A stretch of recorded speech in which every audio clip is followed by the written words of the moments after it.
for those of you in the education world, be it high school education, college, universities, D1, D2, D3 private schools, I want to make sure that you're aware that with the bailout COVID money that the federal government gave, the CARES Act, which is a total of $2.2 trillion. And I'm sure those of you at the show are used to hearing about, extended unemployment, the PPP loans, and the checks that were sent to everyone for $1,200. Well, there's a whole other component of that that's $30 billion, and that's the Education Stabilization Fund. Now, why am I talking about it today? Because the CARES Act, actually, if you see that part in the yellow, some of these funds have been targeted for schools and universities, and they may use them to purchase technology.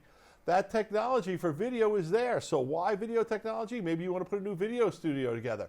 Maybe you can invite some of your teachers to come in to record some lessons for your students. Now's the time. Go after that grant money, that federal money. It's still available to go after it. And we're just telling you that a great place to spend that money, if you get it, is get a new studio. Build out a new studio if you're an educator.